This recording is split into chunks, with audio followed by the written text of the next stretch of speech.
Good afternoon and welcome to Citizen AY, the platform where we speak truth to power. What you see there is a picture of MAZI Nnamdi Kanu. Apparently his health condition has worsened. Yet the federal government refuses to comply with the court judgment to let him go. We say free MAZI Nnamdi Kanu. He has to be freed. Yet Gumi, who supports the so-called bandits, is not arrested, and the bandits are pardoned and put in our military. Can you see the double standard? This is sheer injustice. So we're saying that it is sheer injustice. I am bringing this to you, free MAZI Nnamdi Kanu now. Please don't forget to go ahead and subscribe to Citizen AY on YouTube. Click the notification button, give us a thumbs up, help us share this broadcast. It's a very, very simple message. MAZI Nnamdi Kanu's health condition is worsened, but the government is preventing him from getting proper medical help. Watch this video here to hear the leader of CUPP say as much. My attention was drawn to the worsening health conditions of MAZI Nnamdi Kanu, currently in DSS detention.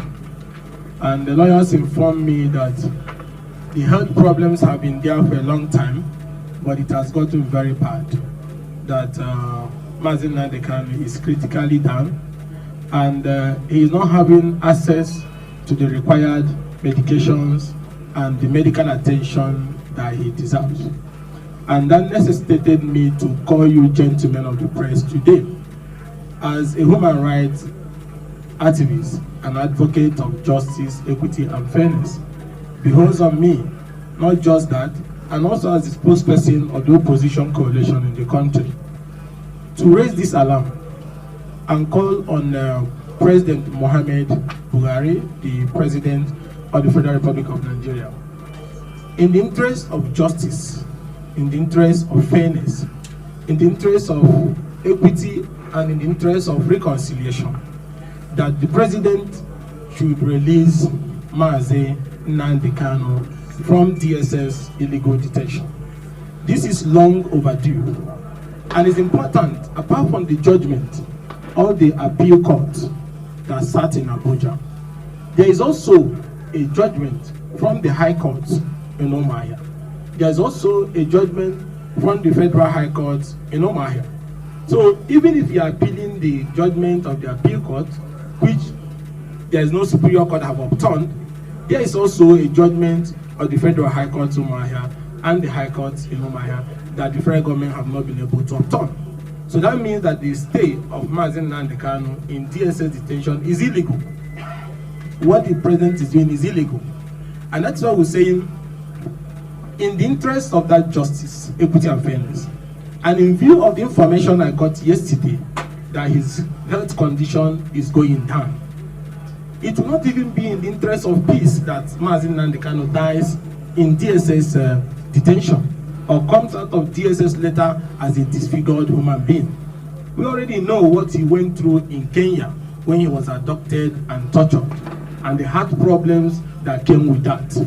So that's what we're saying. And also, by that decision by the United Nations that have given Nigeria about 6 months or thereabout, which is expiring this month, for him to be released, that the federal government of Nigeria have no basis keeping MAZI Nnamdi Kanu in continued detention, and that MAZI Nnamdi Kanu should be released unconditionally now.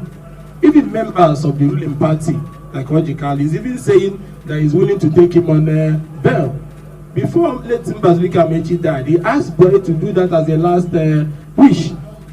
And let me say this, the security situation down here that we are now in the east is going down every day.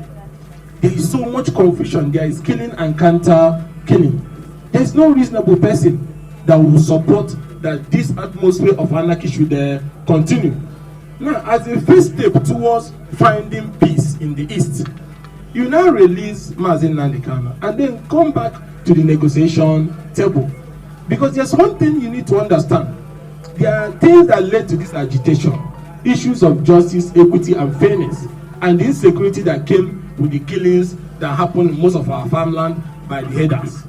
Then the president can now address them. Because we addressed the Niger Delta problem when it happened and negotiated with them. The government also addressed the clash in the North Central with the farmers and the herders. The government is also addressing the Boko Haram issue, where they are even forgiving some of these terrorists and admitting them into positions of authority. Forgiving terrorists. Those of you supporting One Nigeria, are you listening? They're forgiving terrorists who are from other countries and putting them in the military.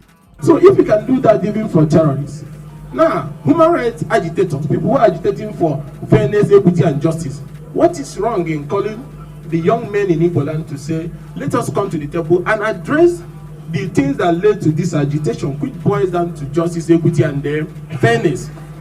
Unless you're saying that we in the East are not entitled to justice, equity, and fairness. But if we're entitled to justice, equity, and fairness, then release him so that tension can reduce now. And then we go to the table and find a middle ground, whether through restructuring or through issues. Because if you don't